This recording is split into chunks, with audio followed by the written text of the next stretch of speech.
뉴스타트 3부로 이어갑니다. 2025학년도 대학 수학 능력 시험이 오늘 1,282개 시험장에서 일제히 치러집니다. 그간 열심히 실력을 갈고 닦아온 수험생들의 결전의 날인데요. 시험장에 취재기자 나가 있습니다. 김희영 기자. 네, 서울 용산고등학교에 나와 있습니다. 네, 이제 점점 날이 밝아지기 시작하는데 학생들 모습 보입니까? 어떻습니까? 네, 조금 전 6시 반부터 고사장 입실이 시작됐는데요. 수험생들이 풀어야 하는 시험지와 답안지는 6시를 조금 넘겨서 경찰의 호위 속에 무사히 학교에 도착했습니다. 교문 앞에는 경찰차가 섰고요. 지금 경찰관들이 교통을 통제하고 있습니다. 후배들도 선배들을 응원하기 위해서 이른 아침부터 학교를 찾았습니다. 고사장에는 1교시 시작 30분 전인 아침 8시 10분까지 입실해야 합니다. 서울에서는 수험생들의 교통 편의를 위해 지하철도 더 운행하고 있고 시험장과 주요 교차로 등에 경찰관을 포함한 교통관리 인력도 1,600여 명 배치된 상태입니다. 자가용을 타고 온 수험생이라고 하더라도 시험장 200m 앞에서부터는 내려서 걸어와야 하는 점 유의하시길 바랍니다. 이른 채비를 시작한 수험생들이 대부분일 텐데 집을 나서기 전 수험표와 사진이 있는 신분증 챙기는 것 잊지 마시고요. 모바일 신분증은 안 되니 주의하시고 수험표를 잃어버리면 시험장에서 다시 발급받을 수 있으니 만약에 상황에 대비해 여유 사진을 준비해 오는 것도 좋겠습니다. 시험 도중에는 시침과 분침이 있는 아날로그 시계로만 시간을 확인할 수 있는데요. 스마트워치나 블루투스 기능이 있는 이어폰 등 모든 전자기기는 시험장에 가지고 들어갈 수 없습니다. 만약 가져왔다면 1교시 시작 전에 감독관에게 제출해야 부정행위로 처리되지 않습니다. 오늘 오후부터는 전국에 비가 조금씩 내릴 것으로 보여 우산도 함께 챙기시면 좋을 것 같습니다. 수험생 여러분 조금 여유를 두고 출발해 늦지 않게 도착하시길 바라겠습니다. 지금까지 서울 용산고등학교 앞에서 YTN 김희영입니다. 네, 오늘을 위해 열심히 준비한 수험생들의 발걸음이 이른 아침부터 고사장으로 이어지고 있습니다. 네, 이번에는 다른 지역의 시험장으로 한번 가보겠습니다. 현장에 역시 취재기자 나가 있습니다. 김근우 기자. 네, 대구 여자고등학교에 나와 있습니다. 네, 본격적인 입실이 시작이 됐는데 현장 분위기 전해주시죠. 네, 말씀하신 대로 조금 전인 6시 반부터 이곳 대구에서도 일제히 수험생들의 고사장 입실이 시작됐습니다.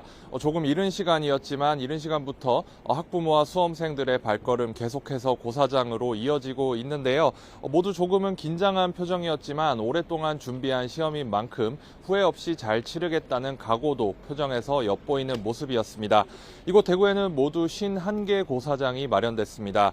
전국 52만 수험생 가운데 대구에서는 2만 5천여 명이 수능을 치릅니다. 재학생과 졸업생이 106명 정도 줄었지만 검정고시 합격자 등 기타 수험생이 105명 늘면서 전체 수험생 수는 지난해와 비슷합니다. 오늘 기온은 영상권으로 이른바 수능 한파는 없었습니다. 아침이라 지금은 조금 쌀쌀하긴 하지만 비교적 포근한 날씨로 컨디션 관리도 수월할 것으로 보이는데요. 다만 오후에는 비가 예보된 만큼 우산과 겉옷을 챙기는 게 좋을 것 같습니다. 수험생들이 오래 기다려온 날인 만큼 행정기관도 지원에 나섰는데요. 대구교통공사는 도시철도 운행을 호선별로 4차례씩 늘려서 운행 간격을 3분 정도 줄였습니다. 또 주요 역마다 시험장 안내문을 붙이고 지원 인력도 늘렸습니다. 경찰도 오늘 하루 경찰관 690여 명을 수능시험 지원에 투입하고요. 고사장 주변 교통질서 관리는 물론 시험에 늦은 수험생에게 경찰 오토바이 등을 활용한 긴급 수송도 지원합니다. 또 영어 듣기 평가 시간에는 집회 시위 현장에 소음관리팀을 배치하고 대형 화물차 등 소음이 큰 차들은 시험장에서 먼 도로로 우회하도록 유도할 계획입니다.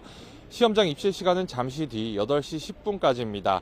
휴대전화 등 소지해서는 안 되는 물건을 갖고 있지는 않은지 꼭 확인하시고요. 수험생 모두 많이 긴장했을 텐데 열심히 준비한 만큼 편안한 마음으로 시험 치르시길 바랍니다. 지금까지 대구 여자고등학교에서 YTN 김근우입니다.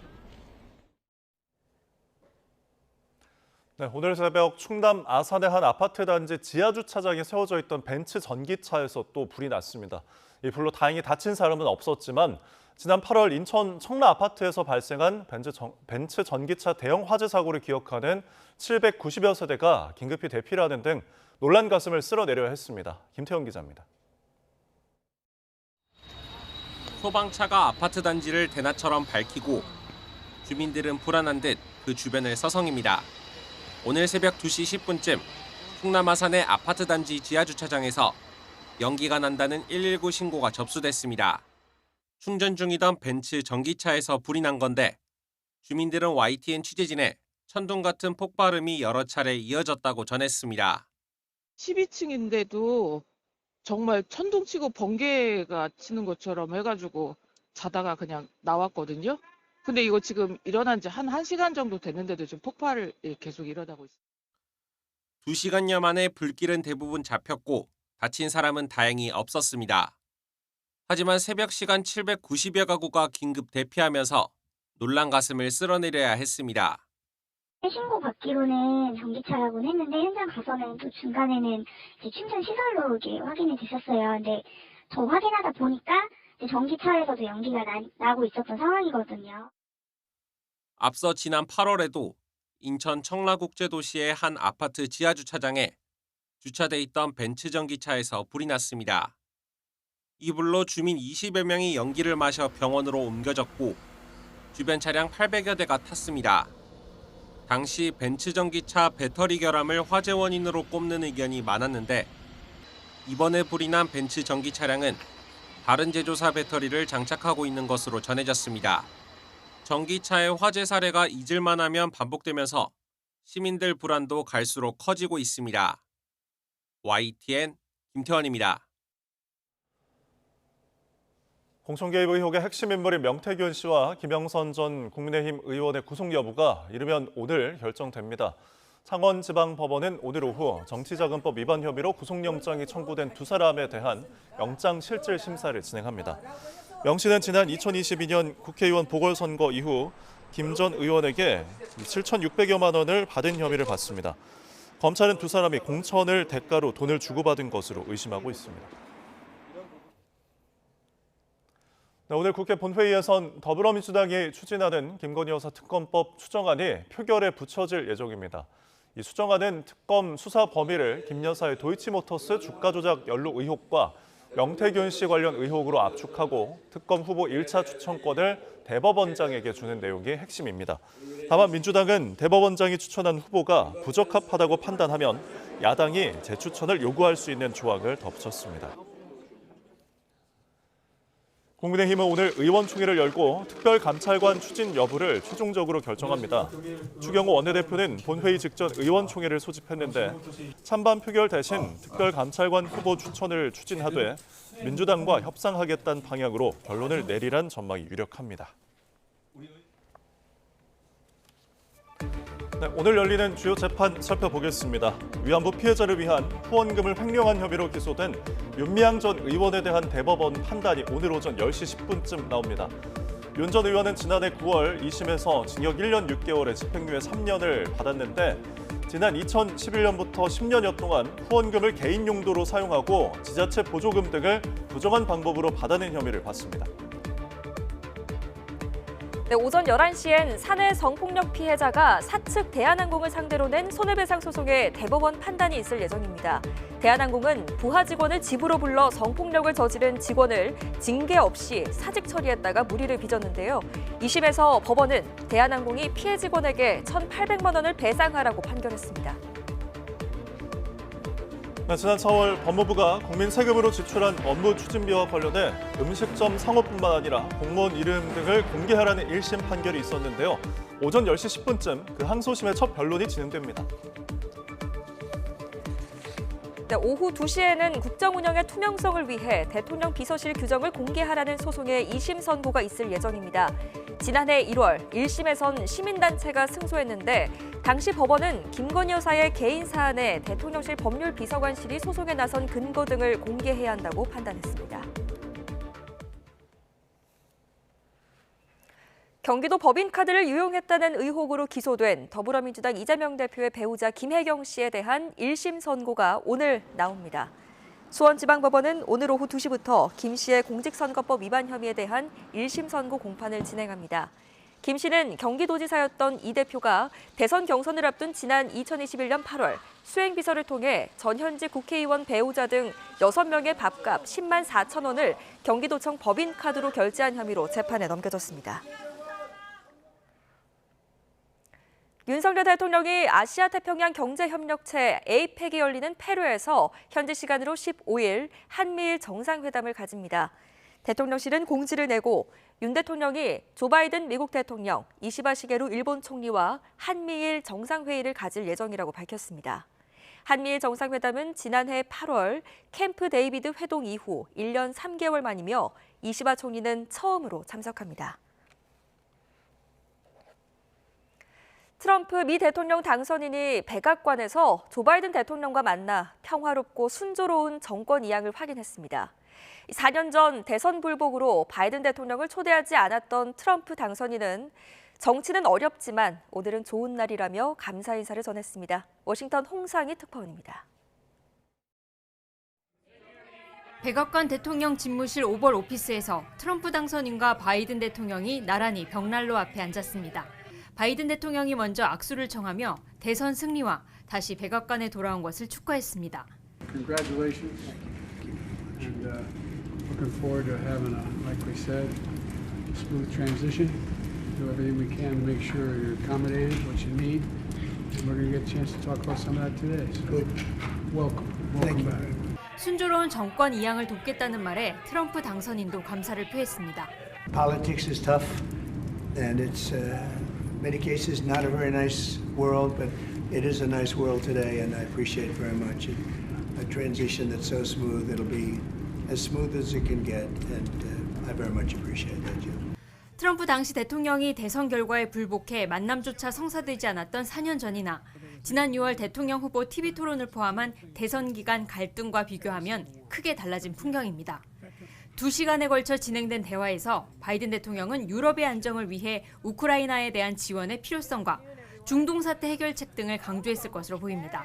They discussed important national security and domestic policy issues facing the nation and the world. President Biden also raised important items on Congress's to-do list for the lame duck session, including funding the government and providing the disaster supplemental funding the president requested. 멜라니아 여사는 선약을 이유로 참석하지 않았는데 질 바이든 여사가 트럼프 당선인을 통해 축하 편지를 전했습니다. 바이든 대통령과의 만남에 앞서 트럼프 당선인은 워싱턴 DC에서 공화당 소속 하원 의원들과 만나 대선 승리를 자축했습니다. Isn't it nice to win? It's nice to win. It's always nice to win. A lot of good friends in this room. So you know we had like historic kind of numbers, especially for the president. 이 자리에는 정부 효율부 수장에 내정된 일론 머스크 테슬라 최고 경영자도 참석해 존재감을 드러냈습니다. 그동안 트럼프 당선인이 대통령직 인수법에 따른 이해충돌 방지 서약을 제출하지 않고 인수팀의 양해각서 체결이 이루어지지 않으면서 인수 절차 지연에 우려가 제기돼 왔습니다. 바이든 대통령과 트럼프 당선인이 직접 만나 평화롭고 순조로운 정권 이양을 확인하면서 차질을 빚었던 정권 인수 절차가 곧 본격화할 전망입니다. 워싱턴에서 YTN 홍상입니다. 트럼프의 발탁으로 폭스뉴스 앵커에서 국방장관 후보자가 된 헤그세스는 진보 성향 장성들의 대대적인 물갈이를 예고했습니다. 공화당 상원 원내대표 선거에서는 친트럼프 성향이 떨어지고 트럼프와 갈등을 빚었던 의원이 선출됐습니다. 워싱턴 권중기 특파원입니다. 트럼프의 국방장관 지명은 지금까지 내각 인선 가운데 가장 깜짝 발탁으로 평가됐습니다. 40대 육군 소령 출신의 뉴스 앵커로 단 한 번도 국방정책을 다룬 적이 없는 인물이기 때문입니다. 팀 헤그세스 지명자는 미군의 문제는 전투력이 아니라 진보 성향의 군 지도부라며 대대적인 물갈이를 예고했습니다. Any general that was involved, general, admiral, whatever that was involved in any of the DEI woke shit has got to go. 여성의 전투병과 배치에도 반대의 뜻을 분명히 했습니다. I think a huge one is women in combat and quotas. I think the way they pushed that under Obama in a way that had zero to do with efficacy. 언론들은 대체 헤그세스가 누구냐며 군내 당혹감을 전했고 여야는 엇갈린 반응을 보였습니다. He does not seem to have any specific experience on defense policy or DoD policy, and that's concerning. Hegseth obviously has a decorated military career, and I think he will be a strong choice. 대선과 함께 치러진 하원 선거에서도 공화당이 다수당을 확정지으며 백악관과 상하원 모두 공화당이 장악하게 됐습니다. 다만 공화당 상원 원내대표 선거에서는 일론 머스크가 민 친트럼프 성향 릭 스콧 의원이 탈락하고 사선에 존 튠 의원이 선출됐습니다. 튠 의원은 민주당과 함께 우크라이나 지원에 찬성하며 트럼프와 갈등을 빚었던 인물입니다. We will do everything we can to process his noms quickly, get them installed in their position so they can begin to implement his agenda. 상원 원내대표 선거 결과는 트럼프의 일방적인 영향에서 벗어나길 원한다는 신호로 읽히지만 전임 원내대표인 매코널 의원처럼 트럼프와 대립각을 세울지는 미지수입니다. 워싱턴에서 YTN 권윤기입니다. 네, 이런 가운데 트럼프 미국 대통령 당선인이 미국의 외교 정책을 이끌 국무장관으로 마코 루비오 상원 의원을 공식 지명했습니다. 트럼프 당선인은 성명을 통해 마코는 존경을 많이 받는 지도자이고 매우 강력한 자유의 목소리라며 장관 지명을 발표했습니다. 미국의 10월 소비자 물가 상승률이 1년 전보다 2.6% 상승하면서 둔화세를 멈추고 7개월 만에 반등했습니다. 곧 연말 쇼핑 시즌에 돌입하는 미국의 소비 증가와 또 도널드 트럼프 당선인의 관세 폭탄 예고로 인플레이션 우려가 커지고 있습니다. 뉴욕에서 이승윤 특파원입니다. 미국 마트에서 물건을 고르는 소비자들의 손길이 분주합니다. 미국의 소비자 물가 상승률이 10월 들어 둔화세를 멈췄습니다. 10월 미국 소비자 물가 지수는 1년 전보다 2.6%포인트 상승했고 9월의 연간 상승률 2.4%보다는 0.2%포인트 올랐습니다. 주목할 점은 미국 소비자 물가의 연간 상승률이 지난 3월 이후 유지해온 둔화세를 멈추고 7개월 만에 처음으로 반등했다는 점. 주거비 가격이 전월 대비 0.4%포인트 올라 전체 물가지수 상승의 절반 이상을 차지했습니다. Home prices hitting new record highs with each passing month, and this is simply due to the fact that we have a housing shortage. 대표 지수에서 단기 변동성이 큰 에너지와 식품을 제외해 물가 흐름을 잘 설명하는 근원 지수는 1년 전보다 3.3%포인트 오르며 미 연방준비제도 목표치인 2%를 웃돌았습니다. 이런 가운데 도널드 트럼프 당선인이 대선 공약인 관세 폭탄을 현실화할 경우 인플레이션을 유발할 수 있다는 우려가 고개를 들고 있습니다. It's the most beautiful word there is. Tariff. And these stupid people, stupid politicians, they don't like. Look, they're either dumb or they're corrupt. 경제 전문가들은 트럼프의 또 다른 공약인 감세와 불법 이민자 추방 정책도 인플레이션을 부추길 수 있다고 경고했습니다. 벌써부터 화려한 크리스마스 장식으로 치장한 백화점을 비롯한 미국 유통업계는 오는 24일 블랙 프라이데이를 시작으로 연말 쇼핑 시즌 준비에 본격적으로 돌입했습니다. 이에 따라 연말 미국의 소비는 물가 인상을 견인할 전망입니다. 뉴욕에서 YTN 이승윤입니다.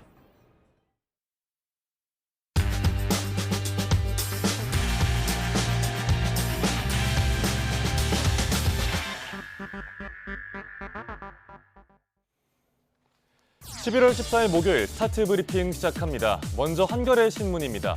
동덕여대와 성신여대에서 남녀공학 반대 시위가 확산하고 있습니다. 그런데 공학 전환론이 앞서서 여대의 존재 이유와 또 현대적 의미에 대해서 공론화할 필요가 있다는 질문을 던지는 기사입니다. 네, 서울 성신여대 캠퍼스로 가보겠습니다.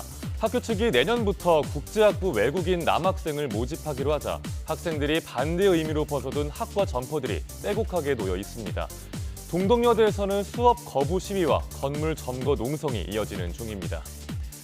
20여 년 전부터 여학생의 대학 진학률이 남학생을 앞서면서 여대 역할이 줄고 불필요한 게 아니냐는 의문이 나오기 시작했습니다.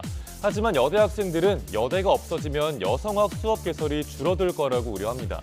페미니즘을 자유롭게 말할 공간, 또 여성 지도자로서 교육받을 공간이 필요하다는 입장입니다. 그런가 하면 여대가 왜 필요한지 내부에서 공론할 필요가 있다는 지적도 나옵니다. 여성을 비롯한 사회적 소수자에 대한 교육 기회 확대나 성차별 완화 등에 기여하고 있는지 검토를 해보자는 거죠. 전문가들은 해외 사례를 참고해서 여대의 현재적 의미를 재구성할 필요가 있다고 조언합니다. 또 단순히 여학생이 모인 곳이 아니라 소수자 인권 감수성을 교육하는 공간이 돼야 한다는 의견도 신문은 전하고 있습니다. 다음 국민일보입니다. 요즘 한국 음식 열풍 엄청나죠. 그래서인지 K푸드의 모방품들이 해외에서 생겨나고 있습니다. 이름도 한국 라면과 강남치킨이라고 하는데 한번 보겠습니다. 봉지에도 한국어가 적혀 있고 모델도 뉴진스입니다. 얼핏 보면 한국 라면 광고 같아 보이죠. 하지만 인도네시아 라면입니다. 이를 두고 최근에 지식재산권 침해 논란도 일었습니다. 현지 소비자들이 보고 한국 제품으로 오인할 여지가 있다는 겁니다. 세계적으로 인기가 많은 한국 라면이 주요 타깃이 되고 있는데요. 세계에서 인스턴트 라면을 처음으로 개발한 일본 기업이 한국 라면을 따라해서 논란이 되기도 했습니다. 라면만 그런 건 아닙니다. 부산 닭날개, 강남치킨, 제주 초콜릿 우유 등 한국 지명을 따온 해외 제품들이 아시아 곳곳에서 판매되고 있습니다. K푸드 열풍에 편승하려는 걸로 보인다는 분석이 나옵니다.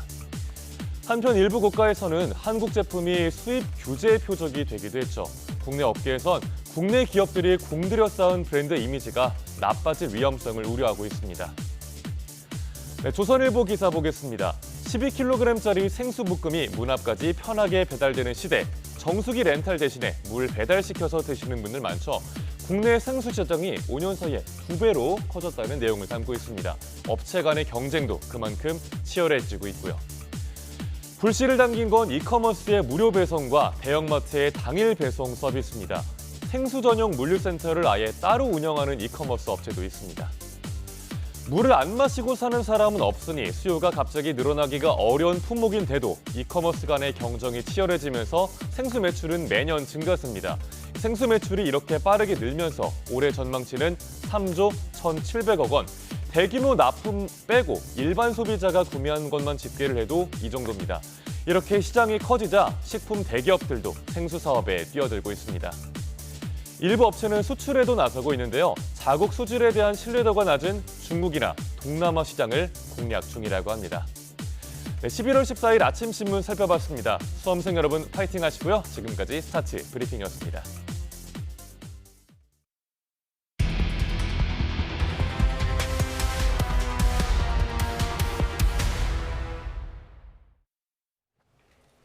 저희 YTN은 서민들의 삶을 벼랑 끝으로 내모는 악랄한 불법 추심의 실태를 연속 보도하고 있습니다. 네, 오늘은 마치 범죄 조직처럼 온라인 단체 대화방을 만든 뒤 피해자들의 정보를 공유하고 소액 급전 대출자들을 노리는 불법 추심 행태를 고발하겠습니다. 부장원 기자입니다. 참가자만 800명이 넘는 텔레그램 채팅방입니다. 조회를 부탁한다는 말과 함께 누군가의 이름과 생년, 거주 지역, 전화번호 등이 좌르르 올라옵니다. 그런데 채 1분도 안 돼 실시간으로 답장이 달립니다. YTN이 확보한 불법 대부업자들의 채무자 정보방입니다. 한 군데서 돈을 빌리게 되면 그 사람의 이제 정보가 그 한 사람한테 있지 않습니까? 그 정보를 또 다른 사람들한테 팔고 해서 이제 돈을 빌려줬거나 못 갚은 이력이 있는지 등 민감한 개인정보를 무차별적으로 유포하면서 불법 추심에 활용해온 겁니다. 이런 채무자 정보방은 취재진이 확인한 곳만 3곳, 참가자만 수백 명에 달했고 까다로운 인증을 거쳐 운영됐습니다. 특히 빚을 못 갚은 채무자의 민감한 사진 등도 여기저기 공유됐습니다. 신분증 사진을 받으니까 그걸 보면서 저희들끼리 이제 아오 하면서 사채업자들은 이렇게 정보를 나누며 소액 급전 대출자들을 주요 목표물로 삼았습니다. 취재진이 만난 회사원 A씨도 단돈 20만 원 때문에 악몽이 시작됐습니다. 돈을 빌리려 중개업체에 개인정보를 넘겼고 이게 순식간에 퍼지며 사채업자들의 전화와 메시지가 쇄도했습니다. 진짜 엄청 수많은 사람들한테 연락이 오는 거예요. 자기들이 돈 빌려주겠다. 전화나 카카오톡이나 문자나 이렇게 다 방면 엄청 많이 옵니다. 이후 한 사채업자에게 대출을 받은 돈은 연 수천 %의 금리에 수천만 원으로 불어났고 A씨 가족과 직장 상사, 동료들을 상대로 무차별적인 협박이 이어졌습니다. 학생들 다리를 뭐 찢고 걸려가지고 합의금을 빌리고 못 갚는 사람이다. 채무자 입장에서는 잘 죽는 게 낫죠. 경찰에 신고하면 잠깐 잠잠해졌지만 한두 달 뒤 다시 빚독촉이 시작됐고 A씨 개인정보는 끊임없이 돌고 돌면서 또 다른 사채업자들의 유혹이 계속됐습니다. 일주일 뒤에 이 돈 줄 수 있을 거라는 자기의 좀 자신감 때문에 했다가 못 나오죠. 연체 하루 지키는 순간 아마 쭉 빠진다고 생각하면 돼요. 금융당국은 불법 대화방에서 이뤄지는 채무자 정보 유출에 대해 수사를 의뢰했지만 불법 사채업자들은 아랑곳 않고 있습니다. YTN 부장원입니다. 오늘의 경제 일정입니다. 2025학년도 대학 수학 능력 시험이 치러지는 오늘 은행과 증시 개장 시각이 1시간씩 늦춰집니다. 유가증권 시장과 코스닥, 코넥스 시장은 오전 10시부터 오후 4시 반까지 열립니다. 은행의 운영 시간도 오전 10시부터 오후 5시까지로 1시간 늦게 문을 여닫습니다. 자영업자들의 배달 수수료 부담을 낮추기 위한 상생협의체가 12차 회의를 엽니다. 지난 11일 제출받은 배달의 민족과 쿠팡이츠의 최종 방안을 놓고 배달 앱과 입점 단체, 공익위원들이 막판 합의를 시도합니다. 최상목 경제부 총리가 정부 서울청사에서 경제관계 장관회의를 주재하고 부진한 내수회복 지원 방안을 논의합니다. 다른 주요국에 비해 뒤떨어진 서비스 산업과 결혼 서비스 산업 발전 방안도 논의합니다.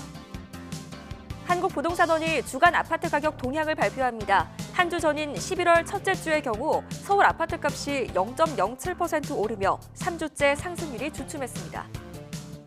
올해 20주년인 국제게임 전시회 디스타가 오늘부터 나흘 동안 부산 백스코에서 열립니다. 역대 최대 규모 부스를 갖춘 가운데 넥슨과 넷마블 등 주요 게임사들이 개발 중인 신작을 공개합니다.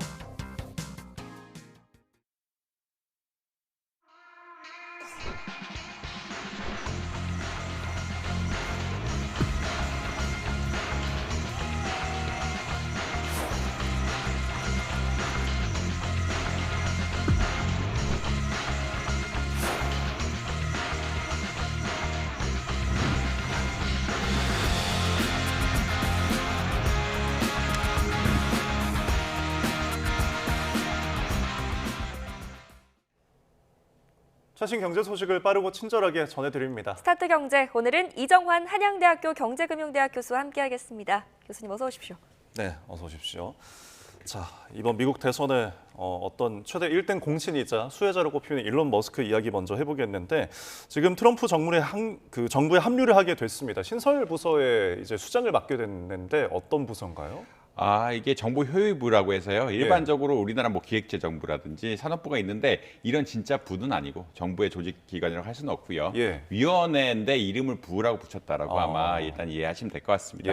그럼에도 불구하고 역할을 크게 할 것이라고 이야기하는 거는 이제 트럼프 정부의 기조, 트럼프 정부가 결국은 이제 어떻게 보면 친기업적인 정서, 규제 완화를 적극적으로 하겠다라는 그런 가이드라인 하에서 움직이고 있기 때문에 이 정보효율부라는 위원회를 통해서 적극적으로 가이드라인 내놓지 않을까라는 그런 의견들이 나오고 있고 아무래도 이제 정보효율부라는 것은 이제 정부 기관들의 효율화를 달성하는 부서고 효율화를 달성한다는 건 기본적으로 인력 감축 같은 것들이 병행된다는 이야기거든요. 그래서 여기서 나온 보고서들이 어떤 인력 감축이라도 영향이 있을 수밖에 없기 때문에 사실 이제 어떻게 보자면 머스크가 하려는 다양한 행보들, 뭐 인공위성을 만든다든지 뭐 스페이스쉽을 한다든지 이런 것들과 좀 연관성 있게 가지 않을까. 결국은 일론 머스크가 뭐 산업 정책, 규제 정책 같은 것들을 관여할 수 있게끔 어떻게 보자면 규제 효율부를 통해서 어떤 채널이 되지 않을까라고 예측을 할 수 있을 것 같습니다. 결국은 규제 효율부의 가이던스란 것이 정부에 영향을 미치고요.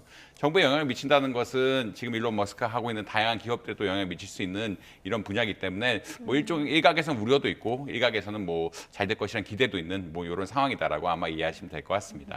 근데 이 둘이 원래 사이가 좋지 않았잖아요. 왜 갑자기 이렇게 친해지게 된 겁니까?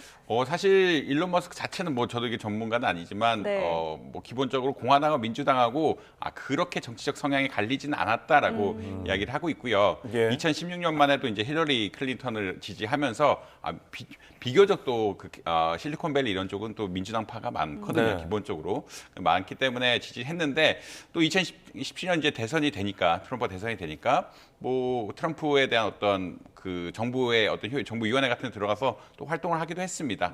활동하기도 하기 때문에 기본적으로는 별 스탠스가 없다. 근데 최근에 이제 바이든 정부에 대한 반감 때문에 이런 것이 한 것이 아니냐는 좀 의견이 많이 나오고 있고요. 지금 테슬라의 경쟁자인 포드라든지 이런 데, GM. 그러니까 바이든 행정부가 너무 러스트 벨트 쪽에 자동차 산업을 밀어주면서 굉장히 머스크가 실망을 했다라는 그런 의견들이 많이 나오고 있습니다. 물론 보조금 같은 것들이 사실 GM이라든지 포드 쪽으로 너무 가고 있고 그 산업을 너무 육성하려다 보니까 사실은 친환경 쪽에서는 테슬라가 더 앞서 나가는 기업인데 좀 소외받았다라는 그런 인식이 있었고 그런 인식이 어떤 지금 민주당, 공화당 얘기보다는 바이든 행정부에 대한 어떤 불신 같은 것들이 이번에 트럼프를 지지하는데 큰 영향을 미치지 않았냐 뭐 이런 뭐 사실 이건 다 의견들이기 때문에 그런 스토리들이 좀 있다라고 말씀드릴 수 있을 것 같습니다. 방금 언급하신 그 정부 효율부가 영어로 또 약자가 도지더라고요. DOG인데 지금 일론 머스크의 코인이라고 하면 또 도지코인 아닙니까? 최근 거래량이 굉장히 급증했다고요. 사실 이런 것들 일반적으로 주식시장 얘기로 하면 정치 테마주라고 이야기하고요. 사실 관계성이 약한데, 관계성이 약하다는 것은 우리가 펀더멘탈, 그 주식 같은 경우에는 미래 현금 흐름이라든지 성장성, 매출액이 좋아지면은 사실 주가가 올라가야 되는데 뭐 특정 정치인하고 관련이 깊다 하면서 갑자기 올라가는 경우들이 굉장히 많거든요. 도지코인 역시 마찬가지입니다. 도지코인은 뭐 머스크가 자신이 인정했다라고 이야기할 정도로 펀더멘탈이 있는 코인은 아닙니다. 그러니까 현금 흐름을 만들 수 있는 이런 코인은 아닌데 워낙 이제 머스크랑 관련성이 깊다 보니까 사람들이 이런 어떤 투기 수요가 불러일으키게 되고, 투기 수요가 불러일으키게 된다는 건 어떤 이야기냐면 남들이 사면은 가격이 오르고, 가격이 오르면 나도 사야 되고, 또 나도 사면 가격이 또 오르는 이런 흔히 말하는 버블을 만드는 구조를 가질 수가 있거든요. 그러니까 이제 도지코인 자체는 일론 머스크도 몇 번 뭐 간단하게 언급은 했지만 이게 펀더멘탈이 있는 코인은 아닙니다. 펀더멘탈이 있는 코인이 아니라는 거는 돈을 현금 흐름을 막 많이 만들어낼 수 있는 코인들은 아닌데, 그럼에도 불구하고 정치인과 어떤 뭐 싱크로나이즈 돼가지고 테마주처럼 움직이고 있다. 굉장히 그러니까 펀더멘탈이 약하지만 그럼에도 일론 머스크를 상징하는 코인이 도지코인이기 때문에 이 도지코인에 대한 거래량 같은 것들이 우리나라에서 특히 또 어마어마하게 폭발을 하고 있어가지고 사실 지금 코스피 거래량의 반 정도 도지코인이 되고 있다, 이런 이야기가 나올 정도로 굉장히 거래가 많이 이루어지고 있다라고 한번 보시면 될 것 같습니다. 네, 불확실성이 그래도 높기 때문에 투기가 되지 않도록 잘 알고 투자를 하셔야겠습니다. 비트코인 얘기 안 할 수 없을 것 같은데, 비트코인이 지금 오늘 약간 주춤하긴 했지만 사상 첫 9만 달러 돌파했습니다. 이 상승세 언제까지 계속될 거라고 보세요? 최근 이제 비트코인 시장이 약간 기관 시장으로 바뀌고 있다라고 이야기하고 있고요. 기관 시장이 바뀌고 있다는 것은 미국의 어떠한 그 개인들이 이제 기관 투자를 통해서, 그러니까 자기 연금 같은 것들을 기관 투자에 맡기고, 기관 투자자들이 이제 들어오면서 비트코인 ETF 같은 것들을 많이 운용하고 있다라고 아마 보시면 될 것 같습니다. 그렇기 때문에 사람들이 개인의 포트폴리오에서 비트코인에 대한 어떤 인식 같은 것들이 이거 상품으로서 우리 포트폴리오의 중요한 부분으로서 인식을 하고 있기 때문에 가격이 올라갈 개연성은 분명히 있다라고 말씀드릴 수 있는데, 근데 최근 너무 많이 올랐죠. 사실 최근 너무 많이 오른 것들이 부담이 되고 있고, 비트코인 역시 사실 블록체인 생태계에 대한 얘기들 계속 하는데, 블록체인 생태계가 한 2017년 한번 굉장히 발전했을 때는 한 3, 4년이면 모든 것이 블록체인을 바꿀 것이다라고 다 얘기를 했는데, 그 속도가 굉장히 늦어지고 있거든요. 뭐 기술적으로 어려운 부분도 있고, 다른 앱과의 경쟁도 있고, 보안성 문제들이 겹치면서 이게 굉장히 늦어지고 있기 때문에 아직까지 굉장히 좀 불안정한 코인이긴 하다. 이게 그러니까 비트코인이 더 발전하려 그러면 이제 블록체인 생태계 같은 것들이 잘 구성이 돼야 되는데, 2017년 한창 그러니까 처음 이제 우리들 가상자산이 관심을 받을 때보다는 그때 예측했던 속도보다는 잘 안 나가고 있거든요. 그런 것에 따라서 비트코인 자체의 불확실성이 좀 있고, 그럼에도 불구하고 이제 기관 투자자들이 시장이 돼 가면서 어떤 흔히 말하는 기관 투자자들로에게 이제 자금이 몰리기 시작하고, 이에 따라서 가격이 좀 올라가는 이런 경향성이 있다. 근데 말씀드리고 싶은 것은 지금 너무 빠르게 오르고 있는 것은 사실이고, 아직까지 블록체인 생태계가 그렇게 예전에 예측했던 것만큼 받쳐주지 않는 상태이기 때문에 여기 역시도 비트코인 대장주긴 하지만 비트코인 역시 불확실성이 크다라고는 말씀드릴 수 있을 것 같습니다. 사실 이렇게 코인 시장이 과열되다 보니까 이름 때문에 해프닝도 발생을 했다고요? 어제 그 하이브라는 연예 기획사가 있죠. 결국 BTS가 컴백한다 하니까 하이브 주가가 좀 올랐는데, 동일한 이름을 가진 하이브라, 그러니까 영어 이름 좀 약간 다르긴 한데 동일한 이름을 가진 하이브란 코인이 또 올라가가지고 이거 약간 테마 현상 비슷한 거거든요. 결국은 그 연관성이 굉장히 약한 고리인데 A가 오르니까 이것도 올라야 된다라는 이런 논리들이 형성이 되면서 뭐 테마 투자 같은 것들이 많이 이루어지기 때문에 투자에 조심해야 된다. 뭐 이렇게 말씀드릴 수 있을 것 같습니다. 네, 다음 소식을 또 한번 알아볼게요. 원달러 환율이 어제도 고공행진을 했습니다. 이렇게 강달러가 지속이 되면 우리 경제에 좀 어떤 영향을 미치게 될까요? 사실 예전에 강달러가 되면은 우리나라 수출에는 좋다라고 많은 분들이 이야기를 했는데 그런 것들 좀 희석되고 있는 것들이 아니냐라고 이야기를 하고 있고요. 그런 이야기의 근본은 어디 거냐면, 그러니까 강달러가 되면은 우리나라 원화만 가치 절하가 되는 것이 아니라 다른 나라 통화도 가치 절하가 되기 때문에 수출 경쟁력 차원에서는 그렇게 썩 좋지 않은 것 같다. 대신에 이제 물가가 오르게 된 또 현상들은 분명히 있거든요. 왜냐하면 모든 국제 결제라는 것은 기본적으로 달러를 통해 이루어지게 되고, 그러니까 원화를 달러로 바꿔가지고 물건을 사야 되는데 달러로 바꿀 때 이제 원화를 굉장히 많이 써야 되니까 우리나라 원화로 표시된 어떤 생산 물가 같은 것들이 많이 올라갈 수밖에 없다. 그렇기 때문에 특히나 우리가 식료품 같은 것들은 해외 의존도 굉장히 높은데 이런 거 수입할 때 다 달러로 지급해야 되고 달러로 지급해야 되는데 이걸 원화로 바꿔서 원화를 달러로 바꿔서 지급해야 되기 때문에 물가 상승 압력 같은 것들이 있다. 그래서 예전에는 이제 강달러가 되면 우리나라 수출이 잘 되면서 경제를 좀 부양하는 이런 경향들이 있지 않을까라는 의견들이 나왔는데 최근에는 그런 거 좀 희석되고 있다. 그리고 물가 상승 같은 데는 좀 부정적인 측면이 분명히 있는 것 같다라고는 말씀드릴 수 있을 것 같습니다. 네. 뭐 이런 환율이나 뭐 코인 시장 저희가 짚어봤지만 이런 것들 여파 때문인지 국내 증시는 지금 계속 하락세를 면치 못하고 있거든요. 뭐 우리의 이제 대표 기업인 삼성전자 같은 경우에는 뭐 4만전자 코앞에 두고 있는데 어떤 앞으로 반등의 기회가 있을까요? 이제 삼성전자 같은 것들은 뭐 리스크가 좀 있어서 흔히 말하는 엔비디아에 납품을 하느냐 못하느냐 이런 굉장히 큰 리스크 같은 걸 겹치면서 어떻게 보면 우리나라 시장의 주가를 하락시키는 요인으로 많이 작용을 하고 있다라고 보시면 될 것 같고 사실 뭐 한 두어 달 전만 8만 전자 이랬는데 지금 4만 전자로 가지 않을까라는 우려들이 좀 심각하게 나오고 있는 이런 상황들이다라고는 말씀드릴 수 있을 것 같습니다. 아무래도 또 실적 역시 기대에 좀 못 미치면서 투자자들의 투자 심리를 위축시키는 이런 경향들이 있다라고 보시면 될 것 같습니다. 근데 이제 문제는 근본적으로 봤을 때 지금 외국인들이 굉장히 많이 빠져나가고 있거든요. 외국인들이 삼성전자 9월부터 계속 빠져나가기 시작하면서 우리나라 투자 심리를 위축시키는 이런 경향들이 있다라고 보시면 될 것 같은데 결국 외국인들이 돌아와야 개인들의 투자 심리도 조금 돌아오게 되고 개인들 투자 심리가 돌아와야 또 주가도 상승하게 되는 이런 양상을 볼 수 있다라고 보시면 될 것 같고 아마 그 기점은 공매도가 다시 시작되는 기점. 외국인 투자자들은 공매도 기법이랑 그냥 일반적인 사는 기법들을 다 이용해서 투자자 자산들을 관리를 하기 때문에 내년 이제 공매도 같은 것들이 재개가 된다라고 하면은 외국인의 투자 심리가 조금 개선이 될 거고 이제 주가 많이 하락했으니까 또 사서 투자 수익을 올리려는 그런 인센티브들이 있지 않을까. 혹시나 이제 변곡점이 된다라고 하면은 이제 공매도가 재개되는 시점이 되지 않을까라고 예측하시는 분들이 조금 있는 것 같다라고 보시면 될 것 같습니다. 그래서 요약해서 말씀드리면 지금의 주식 하락은 대부분 외국인 투자자들이 이탈을 하고 있는 이런 측면에서 보시면 될 것 같고 외국인 투자자들이 다시 돌아와야 주가가 반등할 수 있는 이런 계기들이 마련될 수 있다. 그 뭐 관점 아마 공매도 같은 것과 뭐 연관성이 좀 있을 수 있다라고 말씀드릴 수 있을 것 같습니다. 공매도 시작과 함께 지금 삼성이 대내외적으로 또 쇄신을 예고하고 있기 때문에 이번 위기를 또 돌파할 수 있을지 지켜보도록 하겠습니다. 뉴욕 증시 계속해서 살펴볼게요. 밤사이에 지금 10월 미국 소비자 물가가 발표가 됐는데 영향이 좀 있었습니까? 미국 소비자 물가 2.6% 나왔는데 예상치와 부합했다라고 보시면 될 것 같고요. 주가를 보시면 뭐 그냥 평평하게 그렇게 크게 움직이지 않았다라고 이해를 할 수 있을 것 같습니다. 사실 그러니까 지난주까지만 그러니까 이번 주까지 흐름은 트럼프 트레이드라고 해서 결국은 트럼프의 정권 바뀜에 기반한 사람들의 기대감 그리고 이제 관련 주식들이 많이 오르는 이런 상황들이었는데 이런 것이 조금은 이제 좀 희석된 것이 아니냐라고 많이들 생각을 하고 있고요.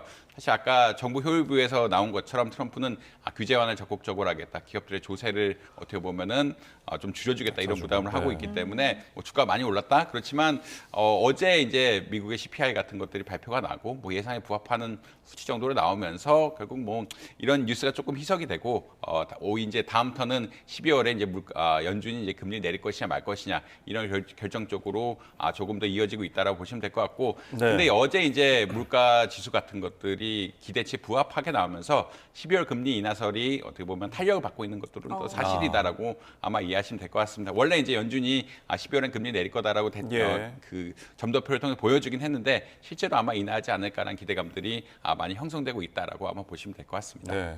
뭐 이어서 우리나라 물가도 이야기를 해보자면은 대표적인 서민 음식이라고 하면 뭐 자장면이 꼽히지 않겠습니까? 근데 이 면의 가격이 좀 많이 올랐다고요? 최근에 뭐 많이 나오는 것들이 자장면, 칼국수, 냉면 이게 사실은 그 면플레이션이라고 이야기할 정도로 굉장히 가격이 많이 오르고 있다라고 아마 보시면 될 것 같은데 자장면 가격 같은 것들이 계속 뭐 100원, 200원씩 올라서 사실 2019년 이 정도만 해도 자장면 가격 우리가 이 동일한 지수를 보면 한 5,000원 정도 했거든요. 지금 7,400원 이 정도 갔다니까 거의 50% 이상, 50% 가량 넘게 오른 거, 그러니까 50% 정도 올랐다라고 아마 이해하시면 될 것 같습니다. 칼국수라든지 냉면이라든지 이런 것들 다른 것들 동일하게 거의 한 50% 정도 오르면서 굉장히 외식 물가를 자극하고 있다라고 아마 이해하시면 될 것 같고요. 특히나 코로나19 이전과 이후에 비교했을 때 이런 면류 가격들이 많이 오르면서 좀 부담으로 작용하고 있다라고 아마 이해하시면 될 것 같습니다. 사실 이제 국제 밀가격 상승을 하고 있는데 우리나라 밀가격은 아직 오르지는 않고 있거든요. 오르지는 않고 있는데 이 요인보다는 아무래도 전반적인 뭐 그 인건비 인상이라든지 전기료 인상 같은 것들이 조금 더 영향을 미치지 않았나 뭐 이렇게는 평가를 하고 있는 것 같습니다. 알겠습니다. 네, 국내 물가 소식까지 짚어봤습니다. 오늘은 이정환 한양대학교 교수와 함께했습니다. 교수님 잘 들었습니다. 고맙습니다.